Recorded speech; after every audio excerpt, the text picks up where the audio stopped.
जय माँ काली। कलिकाल में हनुमान, दुर्गा, कालिका, भैरव, शनिदेव को जागृत देव माना गया है। भगवान शंकर की 4 पत्नियों में से एक माँ काली को सबसे जागृत देवी माना गया है। शिव की पहली पत्नी दक्ष प्रसूति कन्या सती थी, दूसरी हिमालय पुत्री पार्वती थी, तीसरी उमा और चौथी कालिका। कालिका की उपासना जीवन में सुख, शांति, शक्ति, विद्या देने वाली बताई गई है। लेकिन यदि उनकी उपासना में कोई भूल होती है तो फिर इसका परिणाम भी भुगतना होता है। कालिका के दरबार में जो एक बार चला जाता है उसका नाम पता दर्ज हो जाता है। यहाँ यदि दान मिलता है तो दंड भी, आशीर्वाद मिलता है तो शाप भी। यदि मन्नत पूर्ण होने के बदले में जो भी वचन दिया है तो उसे तुरंत ही पूरा कर दें। जिस प्रकार अग्नि के संपर्क में आने के पश्चात पतंगा भस्म हो जाता है, उसी प्रकार काली देवी के संपर्क में आने के उपरांत साधक के समस्त रोग, द्वेष, विघ्न आदि भस्म हो जाते हैं।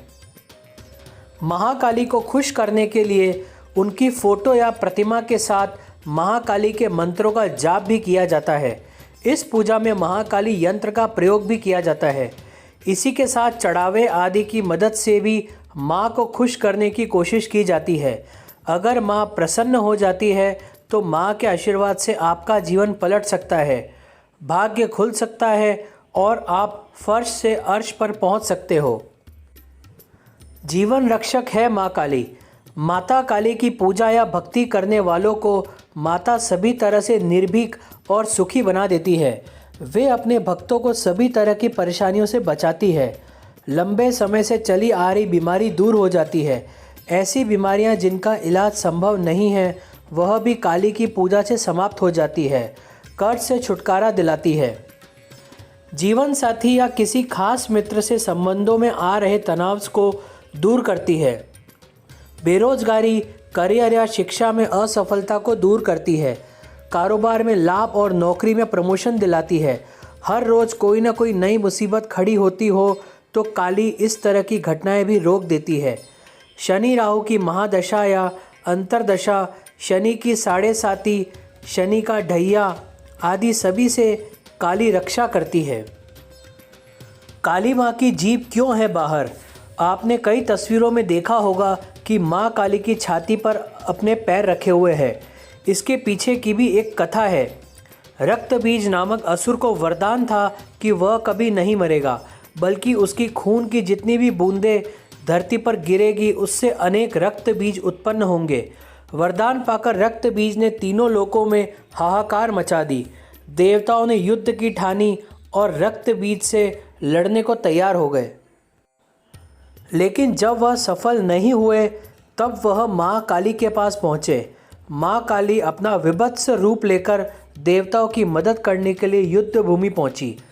युद्ध के दौरान उन्होंने रक्त बीज की एक भी बूंद जमीन पर नहीं गिरने दी, बल्कि अपनी जीभ को बाहर करके उसका पूरा रक्त पी लिया। रक्त बीज तो समाप्त हो गया, लेकिन माँ काली इतनी ज़्यादा कुपित हो गई कि उन्होंने कोई भी शांत कराने में नाकाम रहा। तब देवताओं ने भोलेनाथ से विनती की कि वह माँ काली को शांत कराएं। भगवान शिव ने कई प्रयास किए पर वह असफल रहे। फिर भोलेनाथ काली को रोकने के लिए उनके सामने लेट गए। जैसे ही गुस्से में माँ काली ने अपने कदम बढ़ाए, उन्हें एहसास हुआ कि वह भगवान शिव के ऊपर चरण रख रही है।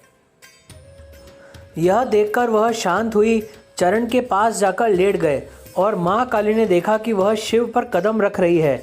जब काली को अपनी गलती का एहसास हुआ तो उसने शर्मिंदगी में अपनी जीभ बाहर निकाल ली।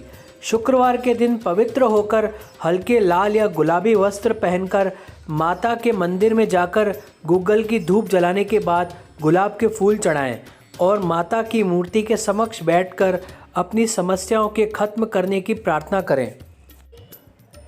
माता कालका की जय।